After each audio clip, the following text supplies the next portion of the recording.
কর্মসূচিতে দেশের সর্বস্তরের মানুষকে যোগ দেওয়ার আহ্বান জানানো হয়।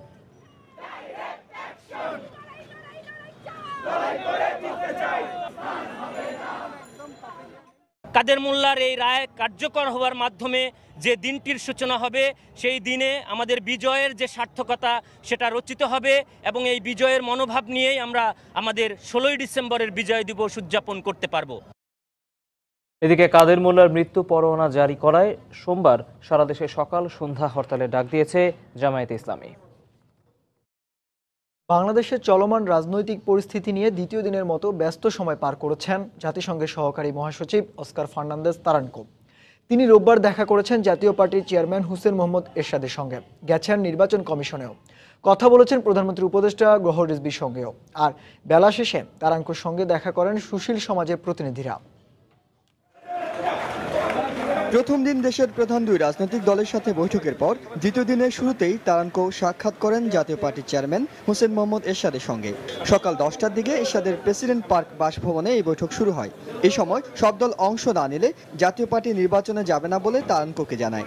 নিরাপত্তা ফিরিয়ে দেওয়া, মানুষকে আস্থায় নিয়ে আসা এবং মানুষ যাতে নিরাপদে থাকতে পারে, অতি অল্প সময়ের মধ্যে এই জাতীয় সমস্যার সমাধান করতে পারে। আমরা আশা করছি তারা এই বিষয়গুলো গুরুত্ব সহকারে বিবেচনা করবেন। এরপর নির্বাচন কমিশনে যান জাতিসংঘের এই সহকারী মহাসচিব। সেখানে তিনি বৈঠকে নির্বাচন কমিশনের বর্তমান প্রস্তুতি নিয়ে আলোচনা করেন। এই সময় রাজনৈতিক দলগুলোর মধ্যে সমঝোতা হলে আইনি কাঠামোর মধ্যে তফসিল পরিবর্তন সম্ভব বলে জানান সিইসি। সকল পক্ষের মধ্যে সমঝোতা হলে অনেক কিছু সম্ভব, তবে তা আইনি কাঠামোর মধ্যে থাকতে হবে, এটাই তাদেরকে বলা হয়েছে। নির্বাচন কমিশনের পর এই সফরে দ্বিতীয়বারের মতো তারানকো সাক্ষাৎ করেন প্রধানমন্ত্রীর আন্তর্জাতিক বিষয়ক উপদেষ্টা গওহর রিজভীর সাথে। দুপুরে রাজধানীর সোনারগাঁ হোটেলে তারানকোর সঙ্গে বৈঠকে যোগ দেন নাগরিক সমাজের প্রতিনিধিরা। বৈঠক শেষে সাংবাদিকদের তারা জানান, নির্বাচন যেন একতরফা না হয় সেই বিষয়টি নিশ্চিত করার জন্য জাতিসংঘের প্রতি তারা আহ্বান জানিয়েছেন। এইভাবে চলতে থাকলে আমরা চাচ্ছি যে যা চলছে সংঘাত সংঘর্ষ বন্ধ হোক, একতরফা নির্বাচনের যে রেলগাড়িটা, এটাও একটু থামার কথা আমরা বলি। জাতিসংঘ সারা দুনিয়া এরকম নির্বাচন চায়, সবার অংশগ্রহণমূলক নির্বাচন। তো এইটার জন্য সবাই আমরা আমাদের জায়গা থেকে কাজ করছি, তারা তাদের জায়গা থেকে এটাকে উৎসাহ করার চেষ্টা করছে। আর এটা ঠিক যে ওইটা যেটা বারবার ওনারা বলছেন, ওনারা কোনো ফর্মুলা নিয়ে নিয়োগ থেকে আসেন নাই, এখানে সবাই সাথে কথা বলে সবাই যেটা চায় সেটাই করবে। সোমবারও বিভিন্ন মহলের সঙ্গে বৈঠক করে 10 ডিসেম্বর ঢাকা ছাড়ার কথা রয়েছে তারানকোর। হিসান জুয়েল, সময় সংবাদ, ঢাকা। এদিকে বিএনপির ভাইস চেয়ারম্যান শমশের মোবিন চৌধুরীর সাথে রোববার বৈঠক করেছেন জাতিসংঘের সহকারী secretary general Oscar Fernandez Taranco. বৈঠক শেষে সাংবাদিকদের সাথে শমশের মোবিন কথা বললেও আলোচ্য বিষয় নিয়ে কিছু বলেননি তিনি গণমাধ্যম কর্মীদের জানিয়েছেন, সোমবার সন্ধ্যায় বিএনপি চেয়ারপারসনের সাথে বৈঠকের পরেই এই ব্যাপারে দলের অবস্থান জানানো হবে। আমরা আশাবাদী না সেই মুহূর্তে এখন কিছুই বলা যাবে না। আলাপ আলোচনা চলছে, অত্যন্ত স্পর্শকাতর বিষয়টি। এই মুহূর্তে মানে আমরা গণমাধ্যমে কিছু বলতে পারছি না। এই মুহূর্তে জানানো হবে সন্ধ্যা 6টায়। পরে কি আর কোনো প্রস্তাবনা আসছে? আমরা এখন সবই কালকে আপনারা শুনতে পারবেন আশা করি। রাষ্ট্রপতি মোহাম্মদ আব্দুল হামিদকে দেশের সার্বিক পরিস্থিতি সম্পর্কে অবহিত করেছেন প্রধানমন্ত্রী শেখ হাসিনা। রোববার বঙ্গভবনে গিয়ে শেখ হাসিনা ও আওয়ামী লীগ সাধারণ সম্পাদক সৈয়দ আশরাফুল ইসলাম রাষ্ট্রপতির সাথে সৌজন্য সাক্ষাৎ করেন। সন্ধ্যা 6:15টার দিকে প্রধানমন্ত্রী বঙ্গভবনে পৌঁছান। এ সময় রাষ্ট্রপতি মোহাম্মদ আব্দুল হামিদ শেখ হাসিনাকে স্বাগত জানান। রাষ্ট্রপতির সাথে বৈঠকে প্রধানমন্ত্রী তার শারীরিক অবস্থারও খোঁজ খবর নেন। এছাড়া নেলসন ম্যান্ডেলার শেষকৃত্য অনুষ্ঠানে রাষ্ট্রপতির যোগদান বিষয়ে আলোচনা হয়। রাষ্ট্রপতির প্রেস সচিব ইহসানুল করিম সাংবাদিকদের জানান, এই বৈঠকে দেশের বর্তমান পরিস্থিতি সম্পর্কে রাষ্ট্রপতিকে অবহিত করা হয়েছে।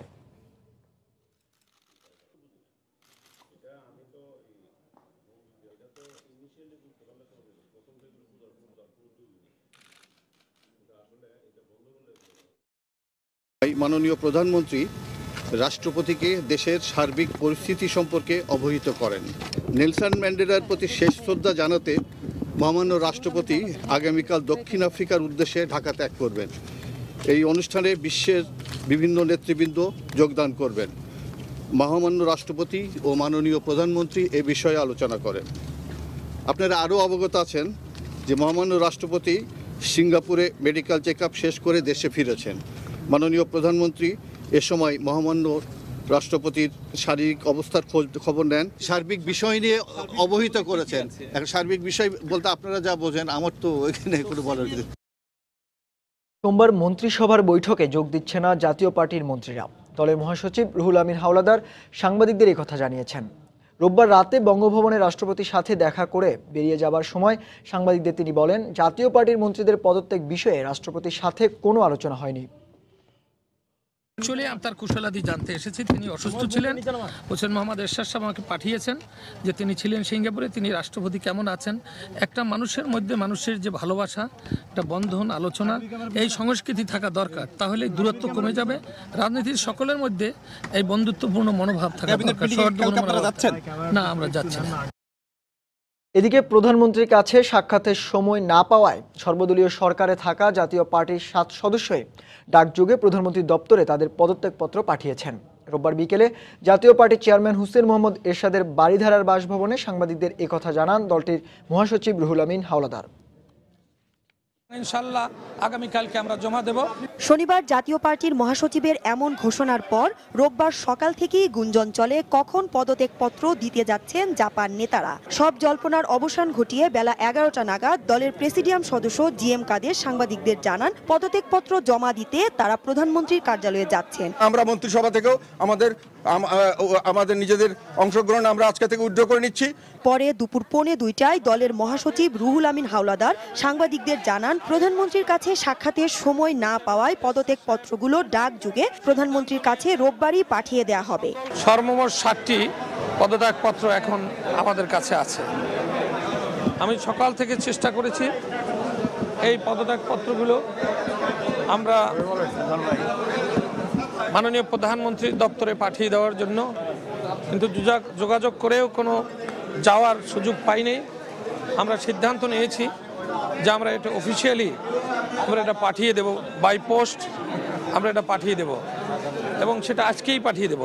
অবশেষে বিকেল 4:45টায় রুহুল আমিন হাওলাদারের কাছে সাংবাদিকদের প্রশ্ন, ডাকযোগে প্রধানমন্ত্রীর কাছে পদত্যাগপত্রগুলো পাঠানো হয়েছে কিনা। এটা চলে গেছে, এটা চলে গেছে, সময় কথা বলবে। জাতীয় পার্টি নির্বাচনে অংশ নেবে না এমন ঘোষণার পরদিন গত 4 ডিসেম্বর জাপার চেয়ারম্যান হোসেন মোহাম্মদ এরশাদ নির্বাচনকালীন সরকারে থাকা জাতীয় পার্টির নেতাদের পদত্যাগের নির্দেশ দেন। মৌসুম ইসলাম, সময় সংবাদ, ঢাকা। মধ্যরাতের সময় আরো থাকছে। অবরোধ হরতালে স্থবির উত্তরাঞ্চলের চালের বাজার। বস্তা প্রতি দাম কমেছে 400 টাকা। চট্টগ্রামে পেঁয়াজের দাম বেড়েছে কেজি প্রতি 70 টাকা। এবং 3 দফা আয়কর দাখিলের সময় বাড়িয়েও প্রত্যাশা অনুযায়ী কর আদায় নিয়ে অনিশ্চয়তা। লক্ষ্যমাত্রা অর্জন নিয়ে সংশয় অর্থনীতিবিদদের।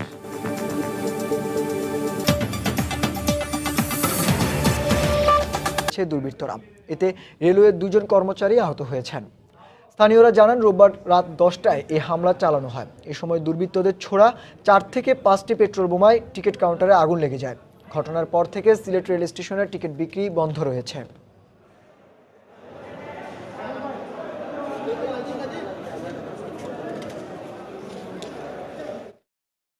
হকি স্টিক দিয়ে ব্যারিয়ার দিয়ে গ্লাস যা আছে, বুকিং কাউন্টার, গেট, এগুলো গ্লাসগুলো ভাঙছে। গ্লাস ভাঙে ভিতরে পেট্রোল বোমা দিয়েছে। পেট্রোল বোমা দেওয়ার কারণে আমাদের বুকিং কাউন্টারের যে টিকিটিং সিস্টেম যেগুলো আছে, টিকিট, টাকা এবং কম্পিউটার, এগুলো চেয়ার টেবিল পুরো গেছে। 2রা ডিসেম্বর 18 দলের অবরোধে সাভারের ফুলবাড়িয়া যাত্রীবাহী বাসে পেট্রোল বোমা হামলায় অগ্নিদগ্ধ রেহানা আক্তার মারা গেছেন। রোববার রাত 10:15টার দিকে এনাম মেডিকেল কলেজ হাসপাতালে চিকিৎসাধীন অবস্থায় তিনি মারা যান। 2রা ডিসেম্বর 18 দলের অবরোধে একটি যাত্রীবাহী বাসে পেট্রোল বোমা নিক্ষেপ করে পিকেটাররা। এতে অগ্নিদগ্ধ হন রেহানা। এই ঘটনায় আরও 4 জন আহত হয়। একই ঘটনায় রতন কুমার নামে আহত অপর একজন শনিবার সকালে রাজধানীর স্কয়ার হাসপাতালে মারা যান।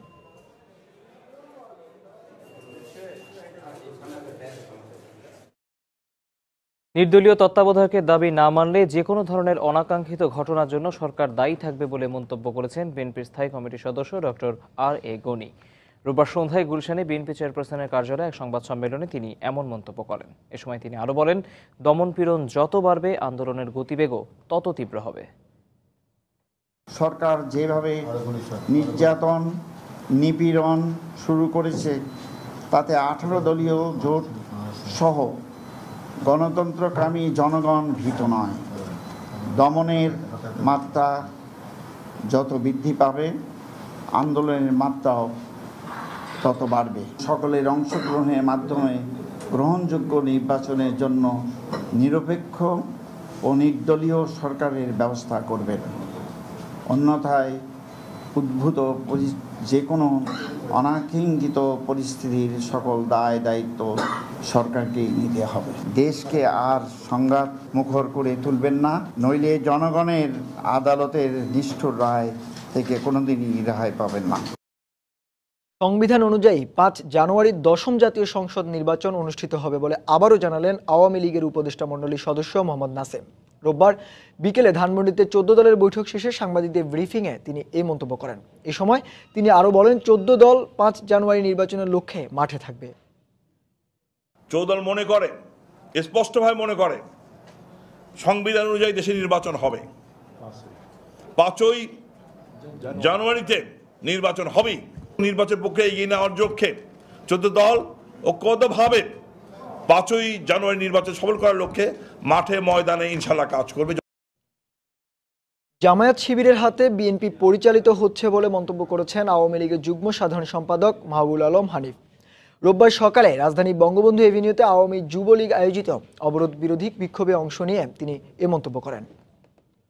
বিএনপি এখন আর বিএনপি নয়, বিএনপি এখন আর তাদের নিজস্ব